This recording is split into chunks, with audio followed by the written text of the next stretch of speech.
Hey art nerds, I'm back at you with another Etegami tutorial. Today we're going to be painting a beautiful hibiscus blossom using more Kuretake Etegami paper. This is paper that I picked up while in Japan. So this is the reference image that I'm working with. It's one I took myself. I really like working from my own photography since floral photography is a hobby of mine. So these are the materials that we're going to be using today. We're going to be using the Mozart Como Rebi set, although you can use any Gensai style watercolor set, so like the Gensai Tambi set by Kuretake or the Akashiya Gensai set, or even Chinese watercolors would probably work quite well for this. We're also going to be using two Pentel brush pens, the extra fine and the medium. These are their pigment brush pens. We're going to be using our Etegami watercolor paper. I will link in the description where you can also purchase Etegami paper. It may not be the same paper as shown here. We have a selection of Sumie brushes or Chinese watercolor brushes, and we also have a pad of Canson XL watercolor paper. We're not using the paper inside. We're actually going to be using the back, as well as some washi tape that we're going to use to adhere to our pad. This is going to form a support and help prevent this paper from buckling as it dries. You're also going to want a cup of clean water, a watercolor palette, like a plastic watercolor palette or a ceramic plate, just something to help mix colors, and you're going to want some paper towels.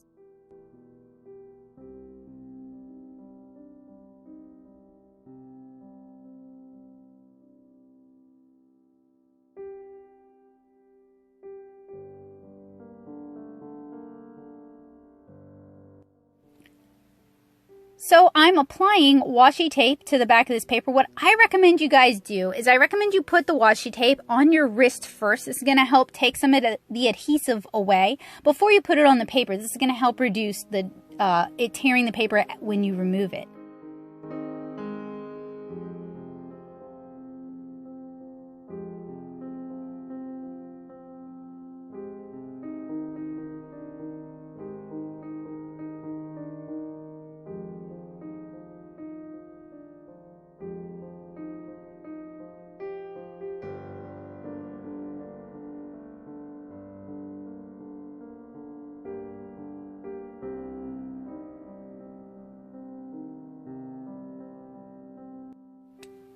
So now that our paper is secured to our chipboard, we're going to start with a sketch. Now, some people just begin painting their Etegami illustrations freehand. I wish that was me, but y'all, I am just not that good yet. So I like to sketch it very lightly using a mechanical pencil. So I apologize that it's a little bit difficult to see my sketching process. I would love to do some floral drawing tutorials with you guys, but basically when I'm drawing flowers, I start with kind of a circular shape. So in this case, it's kind of a disc shape, working heavily from the reference. I actually have my laptop just off camera. I divide our disc into the 5 petals, and then from there I start refining the shapes. In the center with the hibiscus, it kind of dips in as it goes into the sepals or the stem of the plant. So I want to make sure my petals kind of connect there, but I don't actually draw them fully connecting. And then from there, guys might notice it has a really long, it's either the stamen or the pistil, or maybe it's a combined stamen and pistil that also has all of the pollen on it.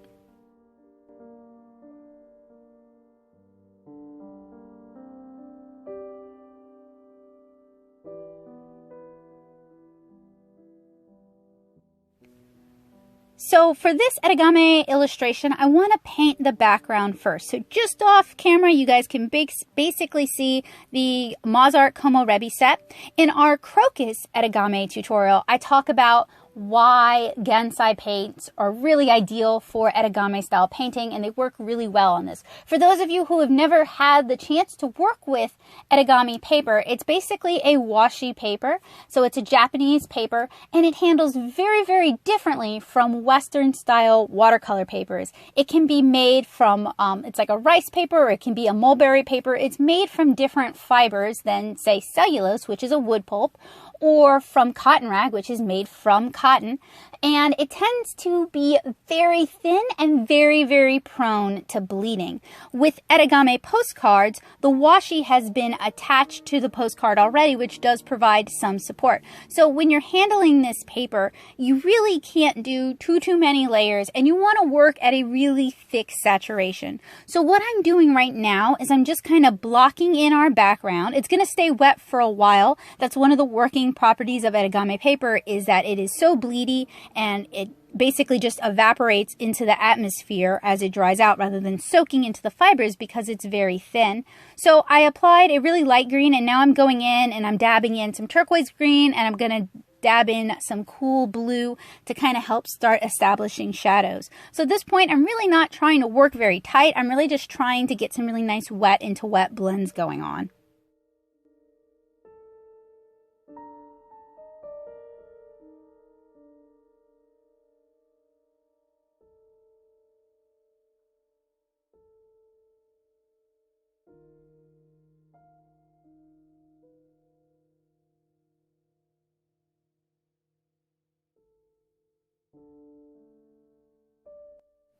So you guys can see some of the blue that I've dabbed into the background.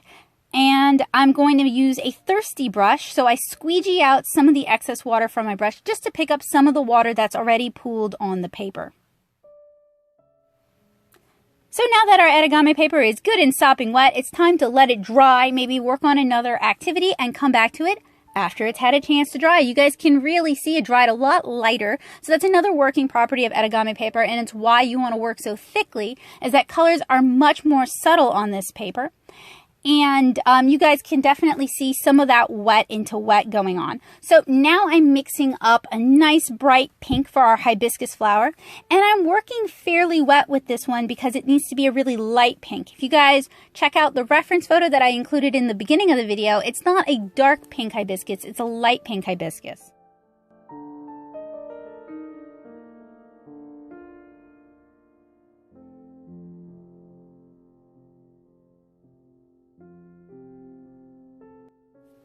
And while the paint is still wet, I'm dabbing in a much thicker saturation of our pink and allowing it to disperse on the Etegami paper. And I'm going to do this petal by petal. That way I'm not trying to rush and go back in to dab excess paint before it has a chance to dry.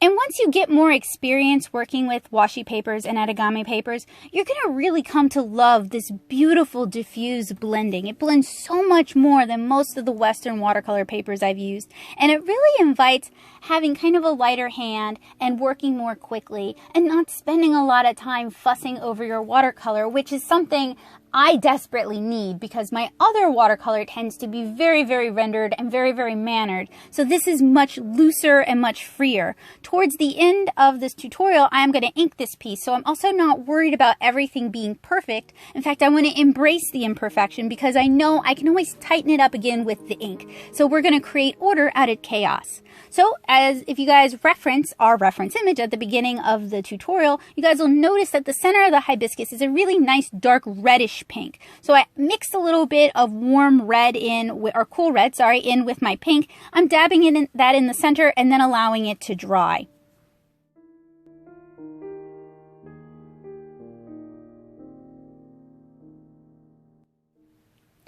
So our hibiscus has had a chance to dry a little bit. It's still a little wet. You guys can still see it. The paint's diffusing. I'm adding in a little bit of purple to start defining some of the shadows and to start adding more definition to the piece as a whole.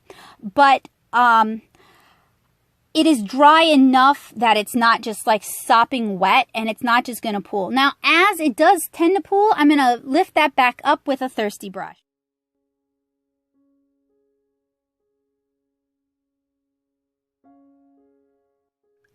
So while that's still kind of wet, I'm going in and I'm dabbing a warm yellow into the pollen and along the stamen, and that's going to diffuse out into our wet watercolor paper, and it's going to give this really lovely sort of halo effect.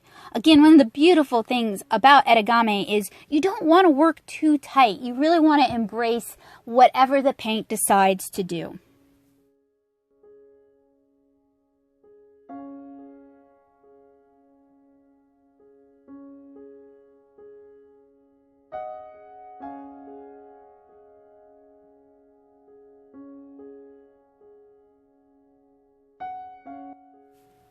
So I stepped away and let it dry for a while. Now I'm going in and adding tighter details, wet over dry, working with a smaller brush and working in a more concentrated paint mixture.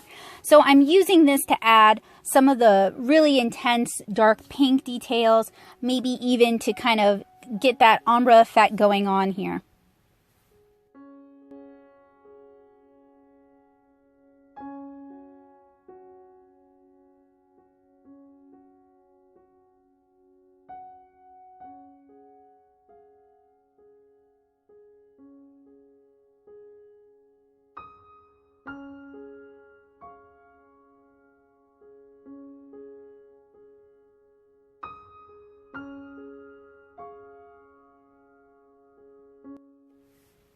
I'm also going into the center of our hibiscus and adding more red and allowing it to diffuse out into the flower. Then I'm going into the pollen and I'm adding little dots of like gamboge yellow and a darker warm yellow and a little bit of orange just to kind of help make that pollen pop on the flower.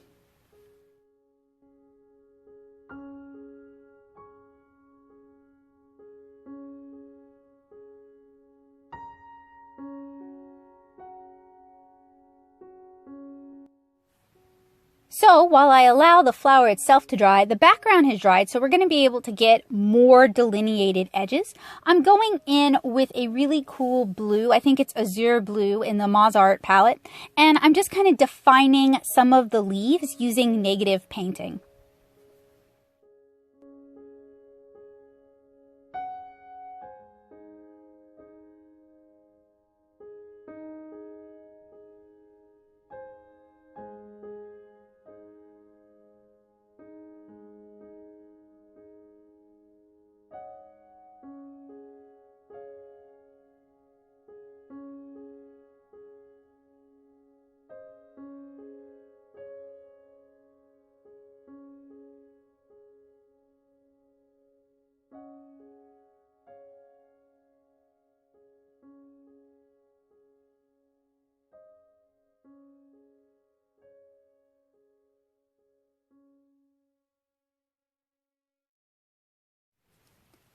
And then to get those really dark shadows in, I'm just dipping in a little bit more concentrated azure blue and a little bit of Payne's gray.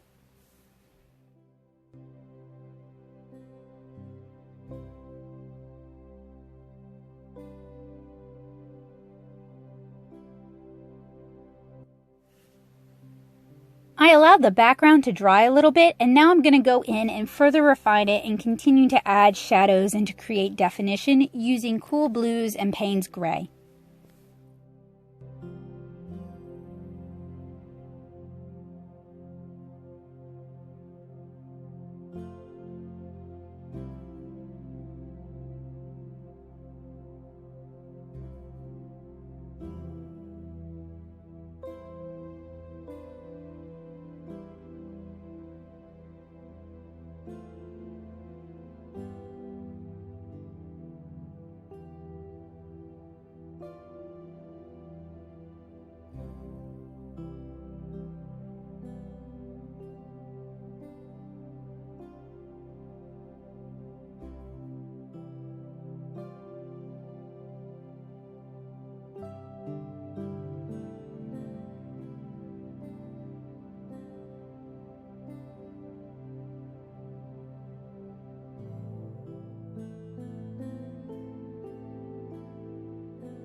And since the flower's dried, I'm gonna go in and add more dark, really saturated pink accents.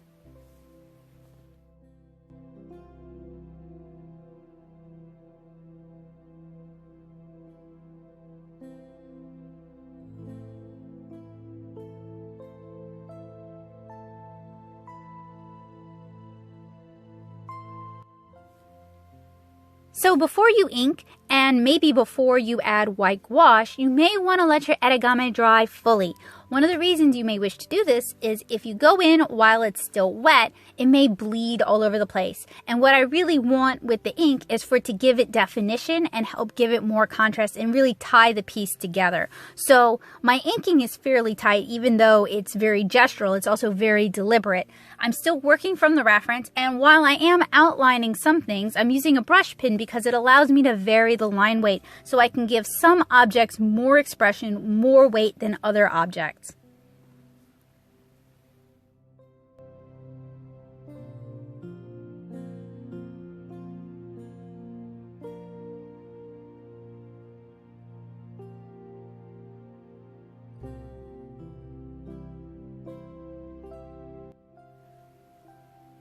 For something like this, where minimal mark making is really prized, you want to exercise a lot of discretion and be kind of choosy in what you decide to add detail and to add more lines to. So what I do is I basically outline the petals, and it's not a full outline, it's kind of a stop and go outline. Some areas have a heavier expression of line weight, some areas are very fine, some areas have more dry brush to them than others. And then once I have the petals themselves outlined, I go in and very carefully decide where I want to add just a few striations, just a few lines, because if you look at the reference image, you'll notice that hibiscus blossoms are very crinkly. They're almost like a crepe paper. And I definitely want to express some of that because the point is to try and capture the essence of what you're painting.